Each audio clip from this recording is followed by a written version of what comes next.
Awesome. All right. So where we're at, we're on page 25, and we're there is a solution. And where we're going to kick off our reading today is in italics. Very first paragraph, the italics is the squiggles. So the squiggly writing where it says there is a solution. And man, I know I said this when we started the chapter, there is a solution. But you know what I love about this is it says there is a solution. And sometimes when I'm speaking at some meetings, it's important for me to emphasize a solution. We got one. But regardless of where I am and who I'm speaking to, it's important for me to emphasize there is. We have a solution. There is a solution. And what a miracle that is. And then immediately it goes into almost none of us liked. The self-searching, the leveling of our pride, the confession of shortcomings, which the process requires for its successful consummation. You know what that means? That means almost none of us liked the steps. None of us. Almost none of us came to the rooms and saw the steps on the wall or shared on the Zoom screen and thought, yeah, that's a good idea. I just love to do that. I can't wait. A searching and fearless moral inventory, I'd love to. I've already got a notebook. Sharing that with God and another human being? Of course. In fact, speaking of the word God, I've got no issues there. Absolutely none. Amends, even to an ex? That sounds delightful. I'd love to. Prayer and meditation? Got no issues with either of those. Rock and roll. Working with others? Why, yes. Alcoholics, addicts, they're so patient, reasonable, and punctual. I can't, and not at all selfish and self-centered, unlike me. You know, that's what almost none of us like. That's what that means. And you know what I always want to point out is that's good news. That's good news. There's some bad news, but there's some good news. And the good news is liking the steps is not a prerequisite for doing them. Believing the steps will work, not a prerequisite for doing them. I'm going to say something controversial. Having a good motive for doing the steps, not a prerequisite for doing them. Believing that I'm worthy of the steps and worthy of the life that recovery can offer me, not a prerequisite. I don't need to believe that. I don't need to think I'm worthy. I don't have to like it. I don't have to think it could help me. I don't have to believe in it. Here's the bad news. I got to do it. That's the bad news. Oh, man. And that's really what the steps are. They are self-searching. They are a leveling of our pride. That pride is that ego, that self-centeredness. That's got to get leveled. Confession of shortcomings, that sounds like a fifth step to me. And the word consummation, what that means is that sort of completion, getting to that place of completion. And here's the deal. I don't want to do it. I don't like the steps. And to be honest with you, I'm afraid of them. Also, not being afraid of the steps, not a prerequisite for doing the steps. I can be afraid of the steps. And often, you know what I have with my sponsees quite commonly? That's okay. Do it anyway. My sponsees will come and say, but I'm scared, or I'm resistant, or I don't know if it could help, or I don't want to. And I'll acknowledge that. And I'll say, that is okay. Do it anyways. Do it anyways. What matters is what I do. And how do I get to that place of, okay, I'm going to do it anyways? It's this. It says, but we saw that it really worked in others. And that is my responsibility. As a recovered alcoholic, as a recovered addict, my responsibility is to be a demonstration that these 12 steps, these principles really work, so that you can see that light that's on in my eyes, that way in which I live my life that is radically different to how I was when I got here. And you can see that there is an answer here. That's my job. My job is to be a spiritual demonstration of this program. Now, this is not my job. And we had come to believe in the hopelessness and futility of life as we had been living it. So my responsibility is to be that demonstration so that people that are new, that are struggling, that are hurting can see that there is an answer here. But why else would I be open to grabbing a hold of these steps, grabbing a hold of these actions, which, let's be frank about it, aren't really appealing to somebody like me? I've come to the end of myself. I've come to the end of my ideas, my plans, my designs, anything that I can throw between me and the first drink, or me, and I am out of ideas. I've come to the end of myself. And being beaten into a state of willingness, that is not my job. Some of you are sponsored by me, not many, but some of you know that I will not use the hardcover big book to beat you into willingness. I mean, also, I think that would definitely require an amends, that I do live my life with that ninth step in mind. But also, that's not effective. I can't beat willingness. I can't convince somebody to be willing. I cannot drag somebody through the steps. I have tried. I have. Willingness is alcoholism's job. That is the job of alcoholism, to beat me into a state of willingness for me to come to the end of myself and to come to that place of hopelessness, right? And as we're going through this book, we're looking at all the places it points to hopelessness, and then when it points to the hope. See, I can't accept the hope until I see my hopelessness. And futility is, futile. It's producing nothing. It's that, oh, what's the point? It's futile. That's what we're talking about. And then it says, when therefore we were approached by those in whom the problem had been solved, not cured, but recovered. Also, hi, Jason, I'm not talking to you, but I'm also glad you're here. There was a little one that came on the screen. I didn't want anyone to think I was being condescending. I am glad that everyone is here. But if you do put children or cats or dogs on the screen, sometimes I get a little distracted. Glad you're here, Jason, and everyone else. It was just the order when people came in, and then the chat's like, hi, and I'm like, oh, I'm gonna do peekaboo all day. I won't do peekaboo. This big book study will not devolve into an hour of peekaboo, although I do have the capacity for it. So, so when therefore we're approached by those in whom the problem had been solved, and that's what I'm after, solved, not cured, but recovered. That is what is on offer. Real freedom, where the mental obsession, that insane thought that I have to take that first drink, that is lifted from me. That's what I'm after. And I've got to, and it says when we were approached by those in whom. What that tells me is my responsibility as a recovered member, as somebody who has worked these steps, is to make the approach. My job is to find the newcomers. My job is to approach them. My job is to get their number. That's my job. I've got to go find them. So approached by those in whom the problem had been solved, there was nothing left for us but to pick up the simple kit of spiritual tools laid at our feet. Welcome those who just joined us. We're on page 25. Now that simple kit of spiritual tools is the 12 steps. The 12 steps, the directions taken out of this book. That's what, and why would I pick up those tools? I've come to the end of myself. And I see that it works in you. And it says, we have found much of heaven. Yes, at your feet, not in your backyard, not in, at your feet. It'd be really creepy if I was leaving spiritual tools in your backyard at night. That sounds like some old behavior. You know what I mean? So at your feet, my job is to find you and lay these tools, these 12 steps taken out of this book. And it says, we have found much of heaven. And if I'm wondering, where can heaven be found? Here and now. See, in Bill's story, it talks about utopia. Here and now, that's where it can be found. And it says, and we have been rocketed into a fourth dimension of existence, of which we had not even dreamed. Rocketed. And that tells me I'm getting catapulted with some velocity, you know what I mean? And catapulted. So last time we talked about the fourth dimension, that was also in Bill's story, and he said catapulted. And now we're being rocketed into the fourth dimension. That tells me it does not take long to get well. That tells me I want to dive into this work. And man, those who know me know I am a big believer in momentum. I've got to do this thing, and I will build momentum. And man, that momentum carries me through.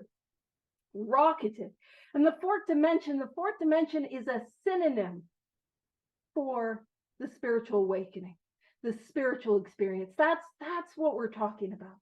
Has anyone ever heard of the author C.S. Lewis? He's the gentleman that wrote The Lion, the Witch, and the Wardrobe. And he's got a lot of books that are free on Audible. So free is in my price range. And I was listening to one of his talks, and he described the fourth dimension of existence. And he described it so well. So the realm of existence I live in is in the third, well, nowadays it's the fourth dimension, thank God for that. But the third dimension is this physical realm, this realm in which I live.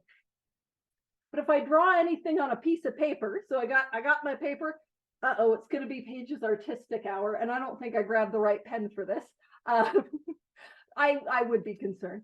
So imagine I draw this little stick figure. We can see him. He's a handsome fella.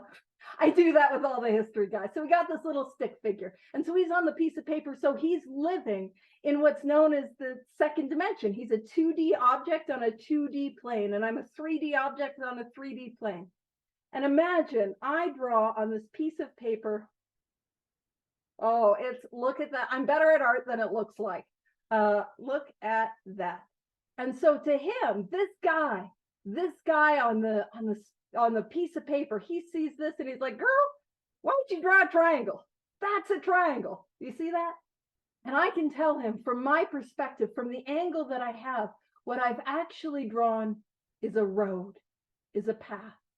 And you see so Paige, what the heck does that have to do with the fourth dimension?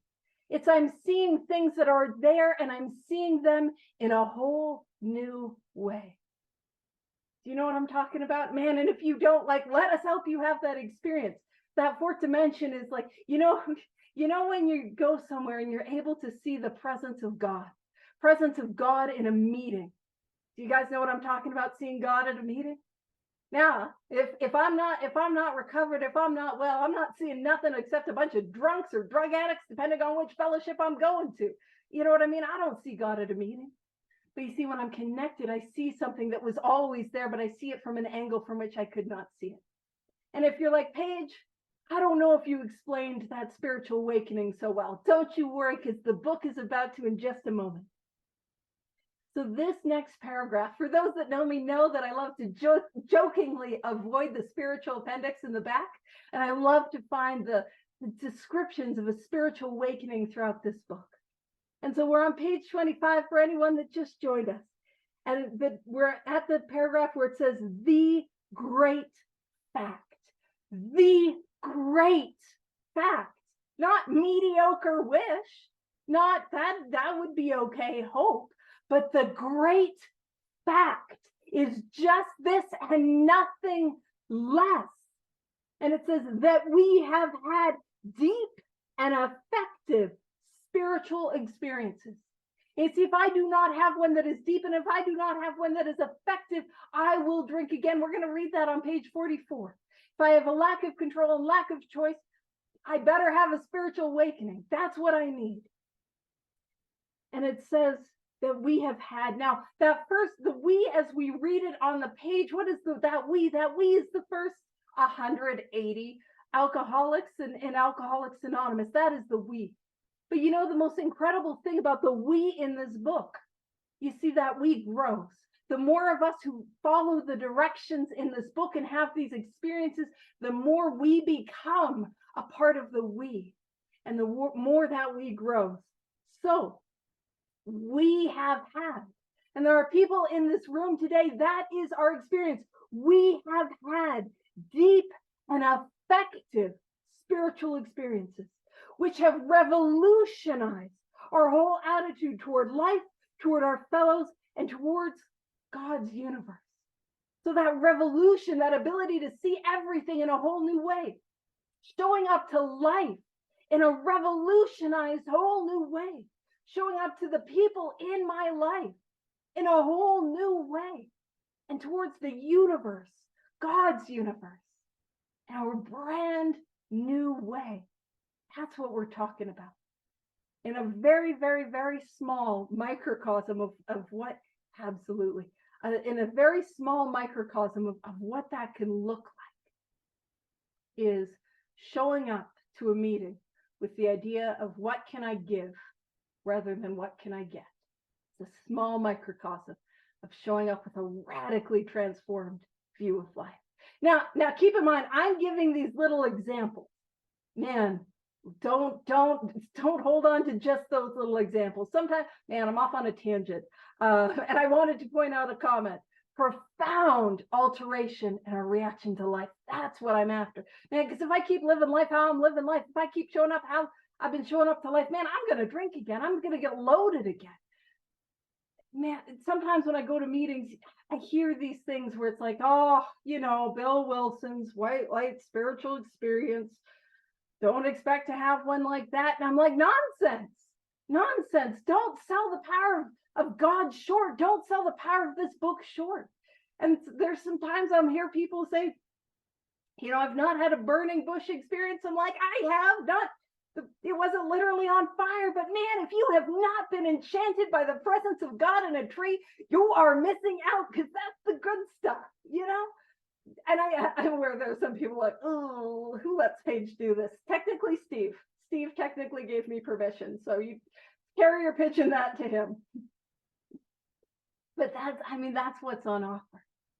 And so it says the central fact, not an over there theory, not an over there wish, but the central fact of our lives today. I just want to point out the language. This is not wishy-washy language. This is direct, powerful language. The central fact of our lives today is the absolute certainty.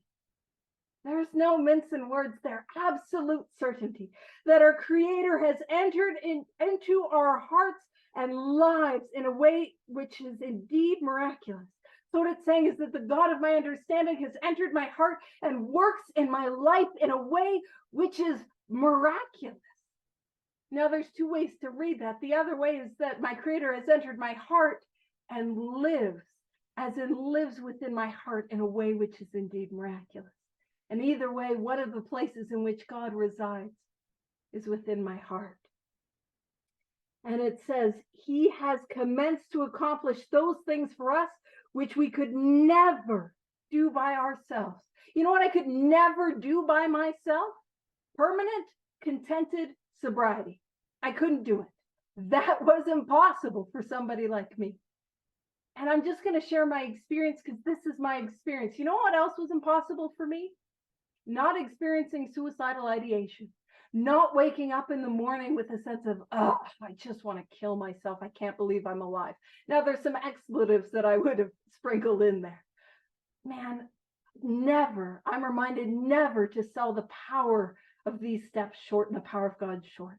See, I when I got here, I kind of figured that maybe you could touch my, problem with drugs and alcohol, because you seem to be sober or clean, depending on what fellowship you're in. I didn't think that little voice that in the back of my head, my entire life, that told me if it was bad enough, I could just end it. Man, I didn't think anything could make that go away. And you know what made that go away? Ultimately, God, but a rigorous application of these 12 steps. I wasn't even aiming for that, because I didn't even think that was possible. He commenced to accomplish these things for us, which we could never do by ourselves. I'd never sell the power of this program short. And then it goes on to say, if you were seriously alcoholic as we were, oh God, I hope not. You know what I got here? It was like, oh, I hope I'm not as bad as you guys. Like, I kind of hope I got that diet alcoholism so I can do, 12-step light. You know what I mean? Yeah, I hope I'm not as bad as you guys. It says, we believe there is no middle of the road solution. Oh, come on. I was looking for a middle of the road solution. I was hoping I could go to some meetings and, drink some of the coffee, the one with the creamer that just sticks at the top and it won't stir in no matter how hard you try. That one. Yeah, I was kind of hoping I could do that. I do a little bit of service, but I didn't think I'd have to, do these steps as a way of life. I was kind of hoping, I wasn't. And I love this. It says, we were in a position where life was becoming impossible. And I'm always like, how did they know? That was my experience. Life was becoming impossible. And it says, if we had passed into the region from which there is no return through human aid. Oh God, I hope I'm not in that region. Wow, we talked about it last week, so let's pop over to the bottom, not very far, very bottom paragraph of page 24. When this sort of thinking, now if you were here last week, this sort of thinking, what we're talking about is the mental obsession, the obsession of the mind, is fully established in an individual with alcoholic tendencies. Who's that? Somebody with the allergy, somebody who has a lack of control. Uh-oh. Lack of choice, mental obsession, lack of control, physical allergy. Uh-oh. I don't know about you. I'm starting to feel a little identified, that's starting to sound a little like me. And it says he has probably placed himself beyond human aid. And unless locked up, my dire go permanently insane. Back to bottom of page 25. It looks like I'm the individual that has passed into the region from which there is no return through human aid. And it says we had but two alternatives. Two. One was to go on to the better ends, blotting out the consciousness of our intolerable situation as best we could. The other to accept spiritual help. And what I want to point out is only for people like us is that a tough choice. You know what I mean? If you were to hang out in front of the Walmart and you were like, here's doing a little survey, imagine a little clipboard. I imagine I'd have a vest. I don't know why, but I want a vest. But my clipboard and my vest, and I asked these normal, average people, hey, would you like to go on to the bitter ends, blotting out the consciousness of your intolerable situation? Here's what that would look like. Or take some actions, do some steps, They probably wouldn't have much of a debate. In fact, there's, I believe it was Clancy I. He's a well-known speaker in AA who passed away. And I remember this story of his where he was doing H&I work. And man, that's, whatever fellowship you're a part of, I love H&I, like going and speaking at detoxes, treatment centers, rehabs, that's such important work. And he was doing that work. He was going to speak at his hospital. His local hospital, and he goes and he's got to go past the cancer ward. And this was in the 80s when it was the height of the AIDS epidemic, and he's got to go past the AIDS ward. And then he goes to the alcoholic ward, and he sits, to go work with the alcoholics, and he sits down, and there's the same old drunk that's been there week after week after week, and he's like, hey, do you want to come to the meeting that we're having? And the guy says, nah, I'm good, I don't need to do that. But he reflected on if he had been able to go to the AIDS ward in the height of the AIDS epidemic, or go to the cancer ward and say, I have a solution. There is a solution. You don't have to die from this terminal illness, and you don't have to suffer and feel the way that you're feeling. What you've got to do is take some inventory, share it with me, go make some amends, pray and meditate, and help some more people who've suffered the way that you've suffered. They wouldn't fight it. But there's something about this illness where I fight the help that I needed, and I do, and it's not a moral thing, it's just the nature of it. Because you offer me that, and I'm like, how bad of an alcoholic death is it gonna be? Do you think I'm gonna overdose in 2 or 3 weeks, or do you think I'm gonna have to live another 20 years? Because if it's the first one, I might just go do that. And I mean, I'll fight the idea of spiritual help. Do I really have to do all that inventory? Do I really have to make that amends? Prayer and meditation on a daily basis, even working with, what I mean? I fight it. But the reality is, and this is a real black and white point that we come to in the book. It's black and white. If I have this illness, I've got 2 options. See, if I don't have this illness, I have options. I have choices. There's lots of stuff I can do. I could go to the gym. I don't want to. I could go get into a relationship. I don't want to do that either. I could get out of the relationship. There's lots of things that I could do. Lots of options that I have. But if I have this illness, I have 2 options. It's black and it's white. Alcoholic death, spiritual way of life. And if I do not actively and intentionally choose a spiritual way of life, I have chosen the alcoholic death. If I do not choose, I have chosen alcoholic death. And that's the reality. And that I mean, man, if I had better news, well, I have great news because there is a solution. That's the chapter we're in.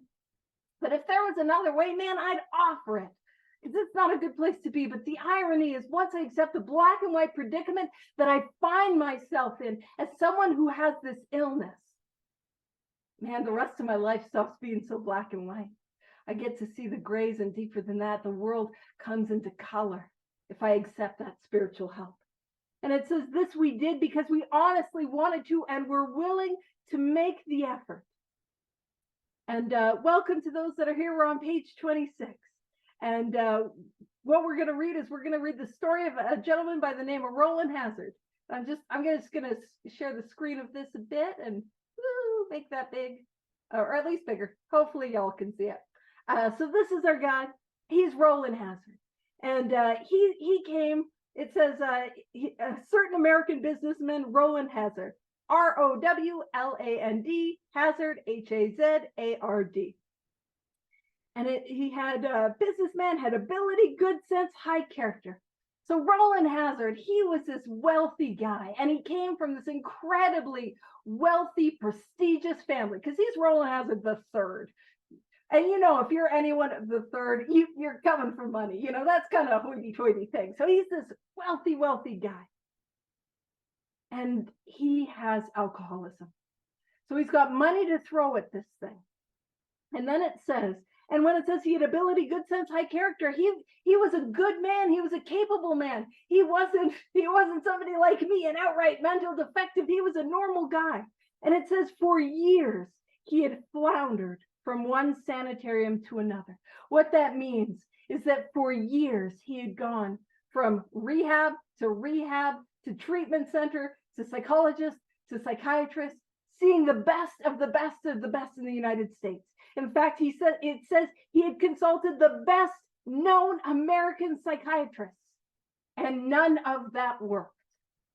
And so what we get a sign of that none of it's working, he might have that mental obsession.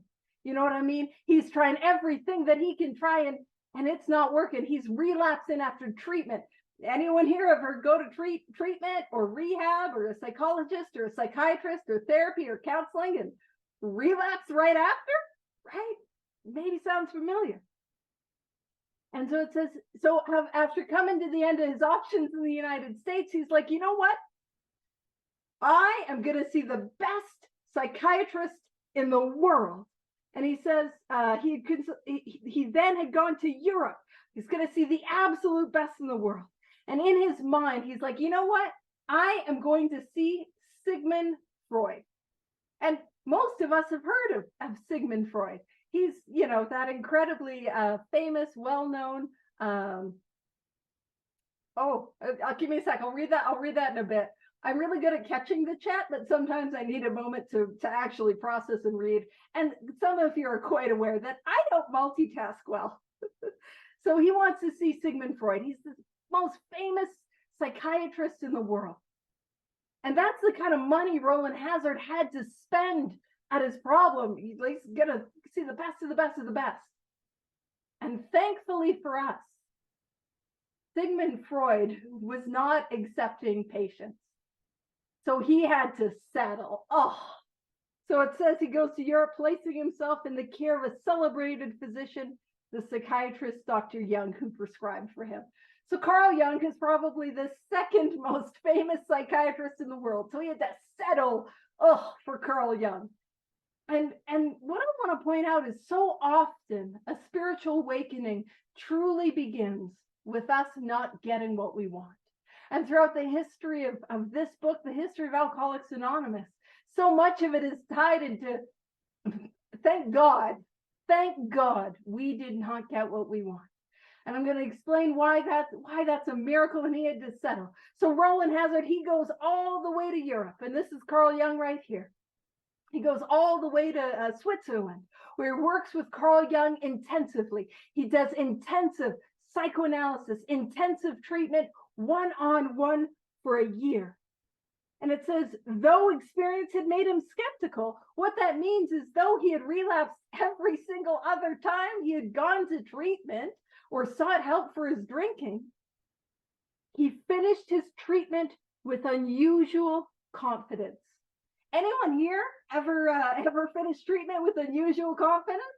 Anyone here ever get that sense of, oh, this time's different? Oh no, this time's different. I feel it. This time's different, right? And it says above his physical and mental condition were unusually good. He's feeling good physically. He's feeling good mentally. He's in good health. Anyone here ever get in good health? Get to the gym, maybe do some important mental health work. Doing good. And then it says, above all, he believed he acquired such a profound knowledge of the inner workings of his mind and its hidden springs that relapse was unthinkable. So Roland Hazard, I figure I'll stop this share because you've seen his face for a while. Roland Hazard, let me know if you, handsome fella. I always love complimenting these guys. Handsome fella. Let me know if you want me to pop him back up there. So Roland Hazard, he's like, I've got this. You know, he knows himself. He understands his triggers. They did not have that as a word then.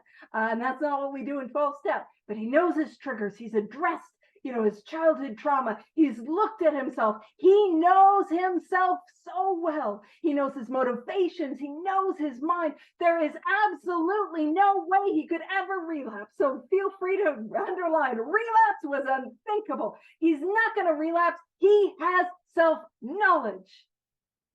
Nevertheless, he was strong in a short time. Does that sound familiar to anyone? Doing intensive therapy, doing intensive treatment, throwing everything that we have at this thing, getting out and drinking right away. And the story goes is that he, because he was in Switzerland, he had to travel back to France, travel back to the United States. And so he goes and you get a train and he goes through France. And because again, I want to pinpoint, he is a wealthy guy. There is money, and people with money have French friends, is what I feel like is a thing. You know what I mean? So he stops off in France and they're having a dinner, and oh, it's France. You got to have wine with dinner. They're like, oh, to your health, right? To your sobriety. He has a glass of wine. What happens? Well, we all know that allergy kicks off and he needs more. And he's off on a bender. And it says, more baffling still, he could give himself no satisfactory explanation for his fall. He didn't have a good reason for drinking. He didn't know why he did it. He had every reason to stay sober. He knew himself so well. How did he drink again? Anyone ever baffled by a relapse? Anyone ever have a relapse like that where you're just going minding your own business? You got a drink in hand. How did this happen? Right? That is the mental obsession. That's what we're talking about. So we return to his doctor. Now, I want to point something out. He had to return. He couldn't email. He couldn't have a strongly worded email. They did have carrier pigeons back then, but that's not how he was doing it. He had to actually physically go back to see this doctor, whom he admired, and asked him point blank why he could not recover. He wished above all things to regain self-control. He wanted more than anything else to have this control. He seemed quite rational and well-balanced with respect to his other problems, yet had no control over alcohol. Why was this? He begged the doctor to tell him the whole truth, and he got it. And see, this, well, actually, we're going to get to it. In the doctor's judgment, he was utterly hopeless. Hopeless. If you're writing in your book, you can underline hopeless, because I've got to see the hopelessness of my dilemma before I'm able to grab a hold of the hope. Utterly hopeless. He could never regain his position in society, and he would have to place himself under lock and key or hire a bodyguard if he expected to live long. That was a great physician's opinion. That idea of like, listen, the best that I can offer you is get a bodyguard or lock yourself away. You could probably afford a bodyguard. And I would read this part of the story and I would like, whew, yikes. That's some bad news, Roland Hazard. Kind of sucks to be you. You know what I mean? Now let's pop over to the bottom of page 24 again. When this sort of thinking, mental obsession, is fully established in an individual with alcoholic tendencies, physicality, he has probably placed himself beyond human aid, and unless locked up may die or go permanently insane. That same message that Carl Jung was given to Roland Hazard has been given to me. So not bad news, Roland Hazard, sucks to be you. Bad news, Paige. Bad news, me. That is the reality. And it says, but this man still lives. Back to page 26. Sorry, sometimes I bounce around and I forget to tell us that we've gone back. Back to bottom of 26. But this man still lives and is a free man. He does not need a bodyguard, nor is he confined. He can go anywhere on this earth where other free men may go without disaster. Anywhere. Man, that is the freedom that's on offer. It's not like avoiding slippery places. It's not, avoiding places I should not. No, I can go anywhere. Now, keep in mind, if I am new, if I have not worked these steps, if I have not had a spiritual awakening, yeah, of course, don't go to a bar. Of course, avoid some of these places. But anywhere on this earth without disaster, anywhere. That is the freedom that's on offer.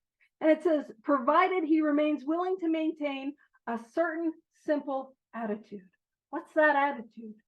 God keeps me sober. I need to build that relationship with God. That's the attitude. God keeps me sober. And so it says some of our readers, and I love this, because one of the things I always want to point out is sometimes I might get the idea that the book expects me to be perfect. No, the book meets me where I'm at. And look, the book is meeting us where we're at. It says some of our readers may think they can do without spiritual help. At this point in the book, it might be like, whoa, I'm not open to spirituality. You might think you don't need it. The book is meeting us where we're at and taking us where we need to go. And it says, let us tell you the rest of the conversation our friend had with his doctor. And so the miracle that Roland Hazard got to meet Carl Jung and did not get what he wanted. And yes, I'll talk about that. This is the treasure map. This book is not the treasure, but it is the map to the treasure. What is the treasure? That spiritual awakening, that fourth dimension of existence. Absolutely. So the miracle for us is that Roland Hazard did not get what he wanted. He had to settle, then slum it with Carl Jung. He didn't get to see the great and work with the great Sigmund Freud. He had to slum it. And the miracle of that is Carl Jung and Sigmund Freud, they had a lot in common. They did have a number of differences as well. And for a period of time, they were contemporaries of each other. And they studied, I believe it was under Adler or with Adler. And so they believed a lot of the same things. But for our purposes, the one main difference between Carl Jung and Sigmund Freud is Freud believed that matters of the mind could be solved in and of the mind. But Carl Jung believed that there were certain conditions that required spiritual help. And I'm going to tell you the story about Carl Jung and Sigmund Freud. And so Carl Jung and Sigmund Freud, they go to the United States where there's the psychiatric convention. And I am not going to tell you the story historically accurately. I'm going to tell you the story how it happens in my brain. So just know that, because before you guys start typing, actually, no, this is how I visualize it. So just know that. Never let the truth get in the way of a good story. So Carl Jung and Sigmund Freud, they're at the conference, and listen, Sigmund Freud is the darling of, psychiatry, and everyone's like, ooh, Freud, and they're swarming him, and they want to get their, I guess maybe not pictures, but they want to get his autograph, and Freud's off doing a talk in one of the rooms, and that room is slammed with people because everyone wants to hear Freud. And how I visualize it is out in the hall. There's our guy Carl Jung, and Carl Jung, he's sitting and he's talking with this American psychologist by the name of William James. And William James, he had done a series of lectures on varieties of religious experiences. And so in that moment, a seed was perhaps planted. And, you know, there's this famous interview with Carl Jung. It's, you know, somebody reminds me, I'll throw it into the WhatsApp chat so that people can have a look at it. I will need a reminder. So no pressure, but somebody do it. But there's this famous BBC interview of Carl Jung, and I'll talk about this again when we get to the agnostics. And they're interviewing him, and they ask him, "Hey, growing up, did you believe in God?" And he says, "Yes. Growing up, I believed in God, absolutely." And they said, "Do you believe in God now?" And he says, "No." And there's a pause. He says, "I've got no need for belief." And there's a pause. And he says, "I know." And that is what we're after here in 12 step. That's what we're after, that knowing, not a belief, not an idea, a knowing. And I'm going to tie that in a little bit later. So if you're sick of that story, I'm so sorry. I'll tell it at least I'll tell it at least 2 more times. And so what happens is back to page 27, the Dr. Carl Jung says, "You have the mind of a chronic alcoholic. And I have never seen one single case recover where that state of mind existed to the extent that it does in you." What he's saying is, you are hopeless. I've never seen anyone recover with alcoholism. I'm like essentially saying, Roland Hazard, he's showing up and he's like, "Dude, what the heck?" Again, this is not historically accurate. This is what happens in my brain when I visualize the story. "Dude, what the heck? I spent all this money and a year of therapy with you and I drank again? What the heck?" And Carl Jung has the humility to say, "I was wrong. You're an alcoholic.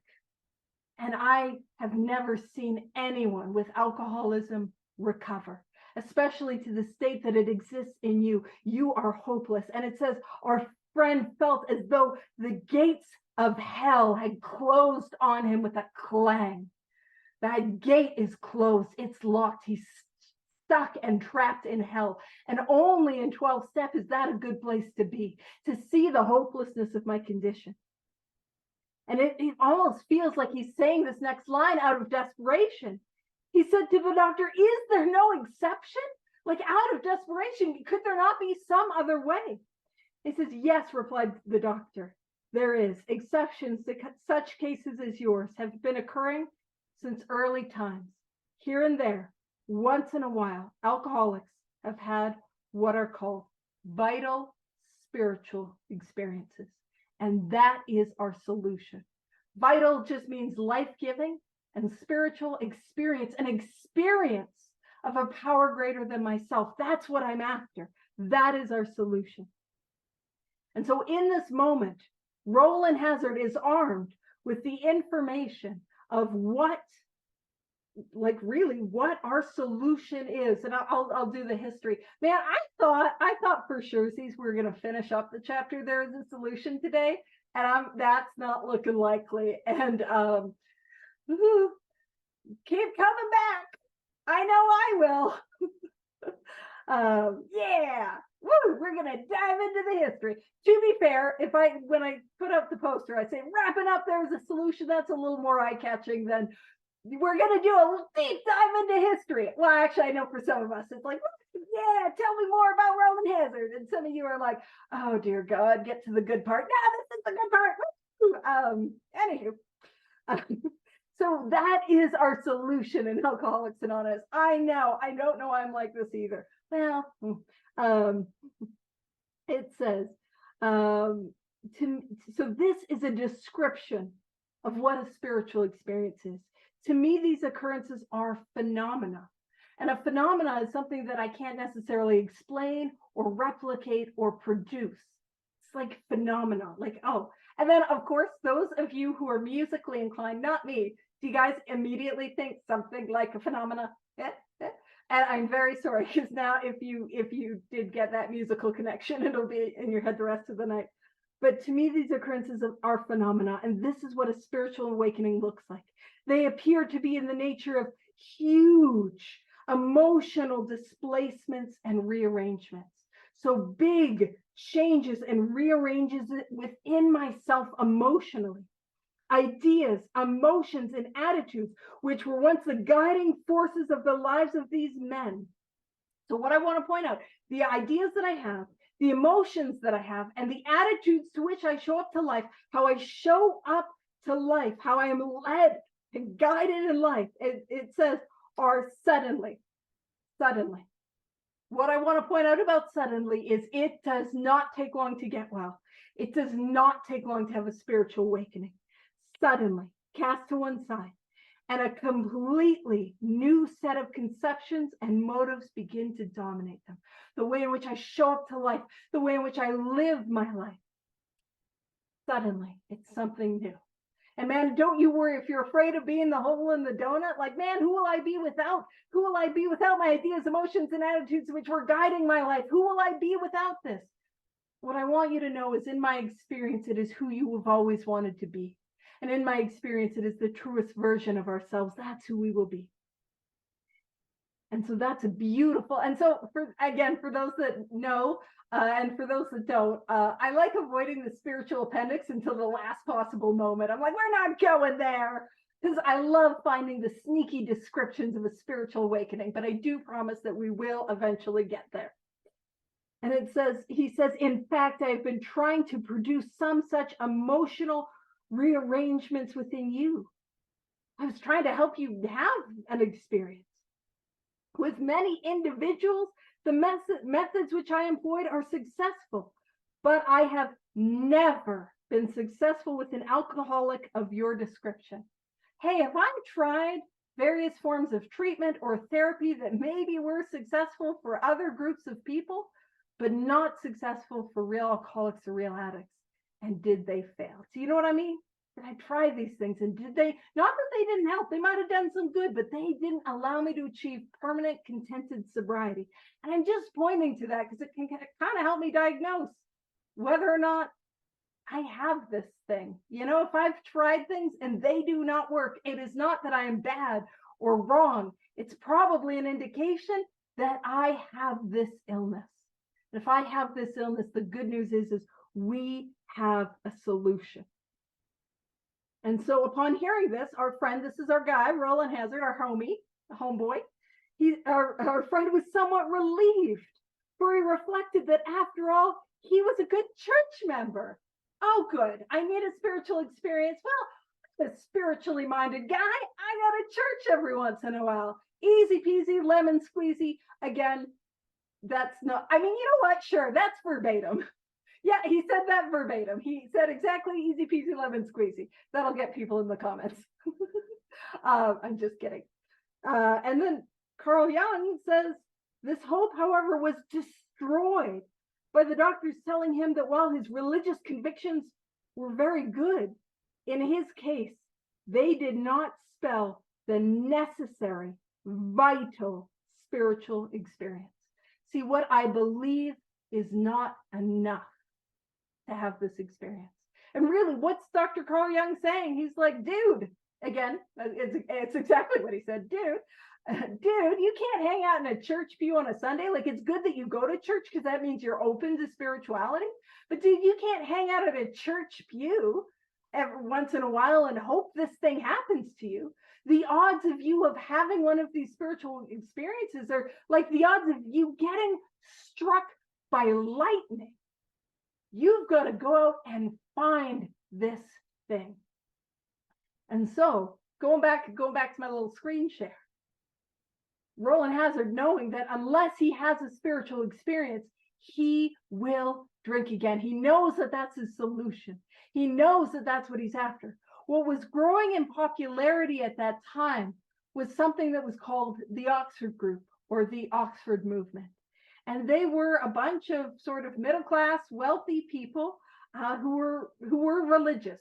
So they were religious. They were 12-step fellowships, not religious, but they were religious. And they had nothing to do with alcoholism, nothing to do with addiction. They had everything to do with having a deeper experience of God.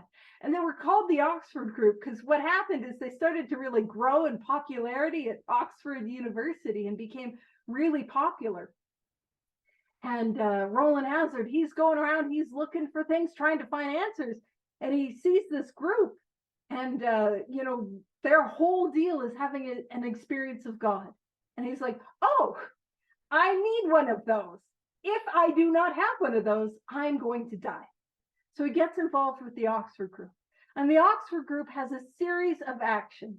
Now, often we talk about the 6 steps of the Oxford group, and that's sort of, if you wanted to read them, well, no, I'll read them with you. Let's pop over to page 260, bottom of page 262, bottom of 263. But what I want to say is we're going to read what the original 6 steps were, but they weren't really laid out like that. They just had these general principles, these general actions that any human being could take to have a deeper experience of God. And so they weren't laid out how we're going to read them being laid out on 262 to 263, but we're going to go there anyways. And these actions, these principles later became our 12 steps. So I'm just going to point that out. Roland Hazard, he's got knowledge of what our solution is, spiritual awakening, and then a way to get there, a program of action, which will become our 12 steps.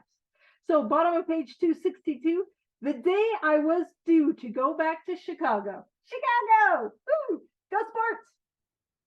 The day before I was due to go back to Chicago, it was Dr. Bob's afternoon off. He had me to the office, and we spent 3 or 4 hours.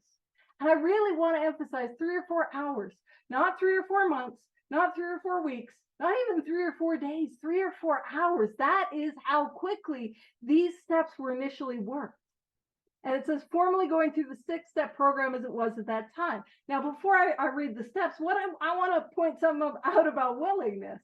See, before you knew anything about Alcoholics, before you knew about anything about Alcoholics Anonymous, you might get this idea, or if you live in Akron, Ohio, you might hear, man, there's this guy, Dr. Bob, he might be able to help me. Somebody might say, go to his office. Now, does anyone here, if y'all don't know what Dr. Bob did for a living? He was a colorectal surgeon, which is a proctologist, which is a butt doctor, but like a surgical butt doctor. And so imagine, now this guy, he had actually been to a couple of the meetings, and so he knew what it was about. They kind of laid down steps 1, 2, and 3 for him. But imagine going, listen, I'm going to seek treatment for my alcoholism. I'm going to get some help. And you go to this office, and on the office, it's got the plaque, the name of the doctor. It says Dr. Bob Smith. I guess it would be Dr. Robert Smith, colorectal surgeon. And so in that moment, you think the solution for my alcoholism is invasive anal surgery.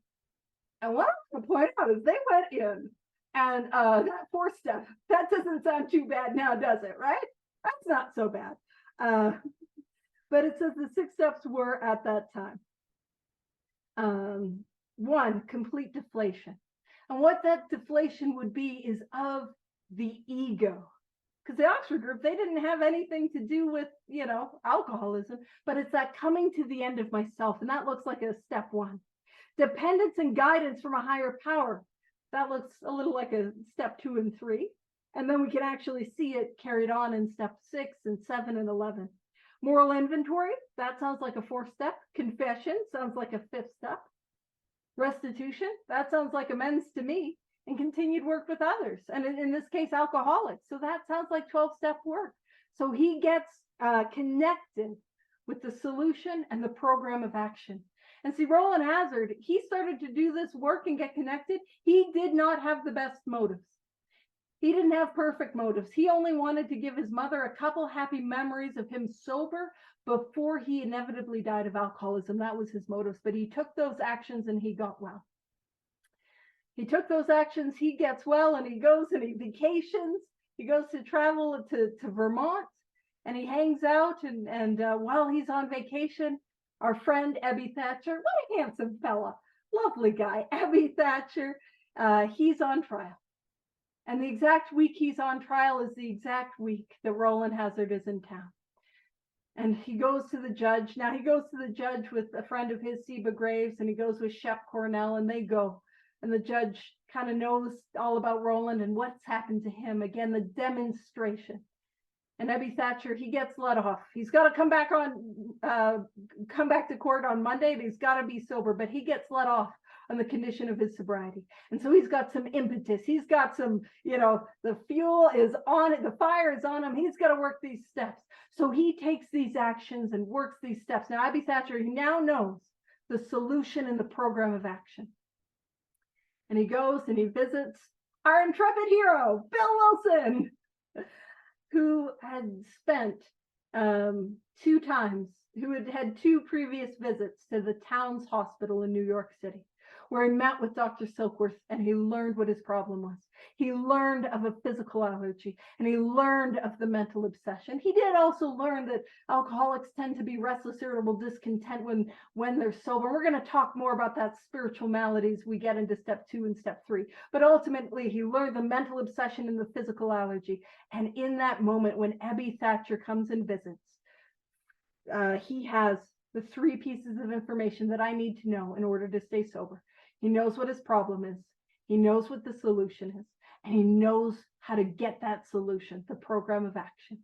And and that's why we're here today.